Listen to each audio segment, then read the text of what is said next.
अस्सलामुअलैकुम जी, कैसे हैं आप? उम्मीद है आप सब ठीक होंगे। अल्हम्दुलिल्लाह हम सब भी ठीक हैं। तो जी अब्दुल जा रहा है स्कूल और इसे मैं बस स्टॉप पर छोड़ने जा रही हूँ। तो बाहर बारिश देखें कितनी ज़्यादा हो रही है। तो कल हम आए थे तो इतनी ज़्यादा थकावट हो गई थी। आज तो अब्दुल उठ ही नहीं रहा था, बड़ी मुश्किल से इसको मैंने उठाया था। तो बारिश देखें भाई कितनी ज़्यादा हो रही है। तो स्कूल की बसें भी आ गई हैं जी अपने टाइम पे। कुछ भी हो यहाँ पर, बारिश हो, बहुत ज़्यादा स्नो हो, वेदर बहुत ख़राब हो, लेकिन बसों ने अपने टाइम पे आना है। Hi good morning.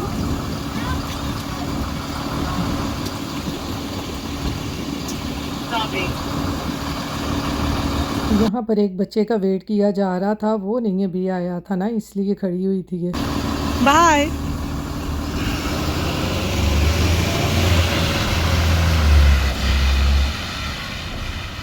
तो अब्दुल को छोड़ के आने के बाद जी यहाँ पर अब मैं कर रही हूँ नाश्ता, ऑमलेट और स्लाइस का। सुबह सुबह इसका नाश्ता बड़ा ज़बरदस्त रहता है। तो साथ में मैंने चाय बना ली है। तो चाय के बग़ैर तो आपको पता है ना कि गुजारा ही नहीं होता जब तक हम सुबह की चाय ना पिएं। तो जी अब करते हैं नाश्ता। तो यहाँ पर नाश्ता करने के बाद अब मैं साफ़ करने लगी थी ये बर्तनों वाली अलमारी। मैंने कहा 2-3 दिन रह गए हैं रमज़ान में, तो जल्दी जल्दी से जो छोटे मोटे काम हैं वो जल्दी कर लिए जाएं, ताकि बाद में कोई टेंशन ना हो।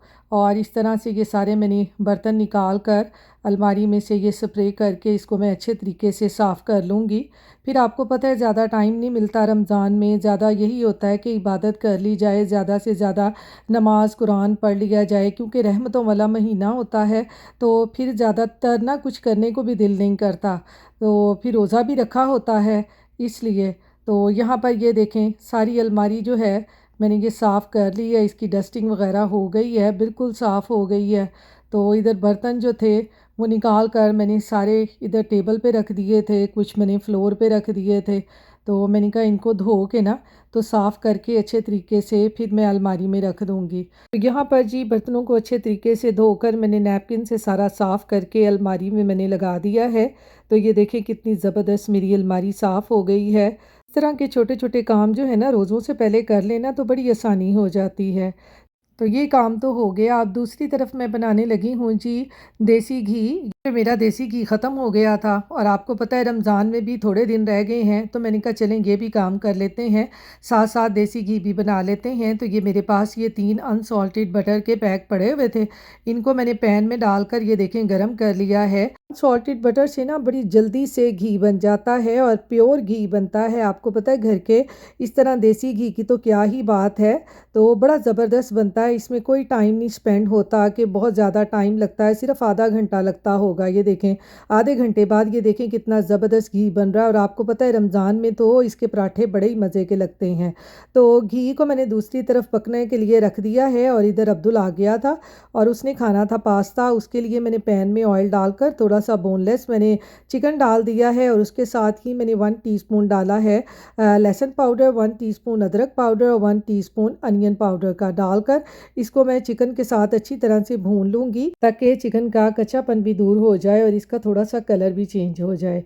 तो दूसरी तरफ मैं घी को भी हिलाती जा रही थी ताकि वो नीचे ना लग जाए, क्योंकि घी जब आखिरी स्टेज पे आ जाता है ना तो बड़ी जल्दी नीचे वो जो बटर बटर सा ऊपर रह जाता है ना वो नीचे लगना शुरू हो जाता है। तो फिर इसके लिए इसको हिलाना ज़रूरी होता है। तो इधर जी दूसरी तरफ चिकन को अच्छी तरह भून कर इसमें मैंने ऐड कर दिया है 1 टीस्पून ज़ीरे का, 1 टीस्पून मैंने इसमें सूखा धनिया पाउडर डाला है और थोड़ी सी मैंने लाल कुटी हुई मिर्चें डालकर इसमें मैंने थोड़ा सा बारीक चॉप किया हुआ प्याज भी डाल दिया था और प्याज को मैंने अच्छी तरह से भून लिया है ताकि वो अच्छी तरह सॉफ्ट हो जाए। सॉफ्ट करने के बाद अब मैंने उसमें डाल दी है ये टमाटो पेस्ट। टमाटो पेस्ट डालकर इसको मैं अच्छी तरह से अब पका लूँगी। ये बड़ा मज़े का पास्ता बनता है, बच्चों को ये बहुत पसंद है, आप ये ज़रूर ट्राई कीजिएगा। और इसको थोड़ा सा स्पाइसी बनाने के लिए इसमें मैंने डाल दी है जी थोड़ी सी चिली सॉस। और चिली सॉस ऐड करने के बाद अब मैं इसमें डाल दूँगी थोड़ी सी सोया सॉस। सॉस। आज मैं हार्ड सॉस नहीं डाल रही क्योंकि फिर बहुत ज़्यादा स्पाइसी हो जाएगा। आपको पता है कि बच्चे फिर स्पाइसी इतना ज़्यादा खाना नहीं खाते, तो अगर आपने इसको ज़्यादा स्पाइसी बनाना है तो आप इसमें हार्ड सॉस भी ज़रूर ऐड करें, क्योंकि उसका जो फ्लेवर है ना इसमें बड़ा मज़े का लगता है। जी मैंने इसमें ऐड कर दी थी थोड़ी सी सुरख मिर्चें और थोड़ा सा नमक, क्योंकि नमक मैंने शुरू में ऐड नहीं किया था। मैंने कहा था सोया सॉस और चिली सॉस वगैरह डालूंगी ना उसके बाद डालूंगी, क्योंकि आपको पता है इनमें ऑलरेडी सॉल्ट होता है। तो इनको मिक्स करने के बाद अब मैंने इसमें ऐड कर दी है जी ये रेड और ग्रीन बेल पेपर, और इनको मिक्स करके अच्छे तरीके से, और इसमें मैं डाल दूंगी ये पास्ता जो कि मैंने पहले ही बॉईल कर लिया था। तो इसको डालकर इसमें अच्छे तरीके से हम मिक्स कर लेंगे। तो ये देखें हमारा कितना ज़बरदस्त पास्ता ये तैयार हो गया है और झटपट बन जाता है, क्योंकि आज थकावट बहुत ज़्यादा हो रही थी तो इसलिए मैंने कुछ ज़्यादा खाना नहीं बनाया था, और फिर अब्दुल को भी यही पसंद है तो मैंने कहा चलें आज यही बना लेते हैं। तो इसमें मैंने ये डाल दिया है जी थोड़ा सा ऑरिगेनो, और इसमें मैंने ये धनिया डाल दिया है फ्लेवर के लिए। आप चाहें तो ये डालें वरना इसको स्किप कर दें, मुझे ये धनिया इसमें ना बड़ा पसंद है। तो चलें जी पास्ता हमारा तैयार हो गया है। अब मैं इसको करती हूँ डिश आउट और आपको दिखाती हूँ कि ये कितना मज़े का हमारा पास्ता बना है। ये देखें कितना ज़बरदस्त हमारा पास्ता बना है। तो आप ये ज़रूर ट्राई कीजिएगा और फिर मुझे कमेंट्स बॉक्स में बताइएगा कि आपको ये मेरी आज की झटपट सी रेसिपी कैसी लगी है। तो चलें जी अब अब्दुल को पास्ता देते हैं। यहाँ पर अब्दुल को पास्ता थोड़ा सा स्पाइसी लगा था तो उसने कहा मम्मा मुझे ऊपर ना ये मोज़रेला चीज़ डाल दो, क्योंकि उसको चीज़ी चीज़ी वैसे ही चीज़ें बहुत पसंद हैं। तो आप अपने बच्चों को इस तरह से भी चीज़ डालकर 1-2 मिनट के लिए ओवन में रखकर गर्म कर लें। चीज़ मेल्ट हो जाए तो मैं कहती हूँ ज़बरदस्त सा चीज़ी चीज़ी सा पास्ता तैयार हो जाता है। और इधर जी घी भी तैयार हो गया है हमारा प्योर, इसको भी मैंने जार में डाल लिया। तो यहाँ पर जी हम रात जब अब्दुल की पप्पो के घर से वापस आ रहे थे तो यहाँ पर हम सिटी में रुके थे, क्योंकि रुके तो नहीं थे खैर, हम मुझे जुनून चढ़ा हुआ था बहुत ज़्यादा शॉपिंग करने का, और मैं अपने हस्बैंड से कह रही थी कि मैंने जाते हुए ना थोड़ी सी शॉपिंग करनी है।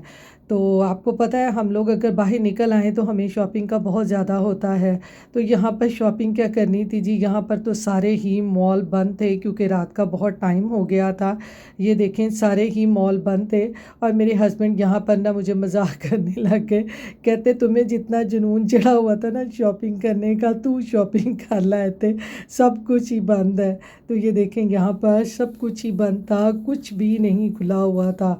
और अब्दुल तो इतना इंजॉय कर रहा था ना कि वो साथ साथ में गाड़ी में गाने भी सुन रहा था और उस गाने गा भी रहा था।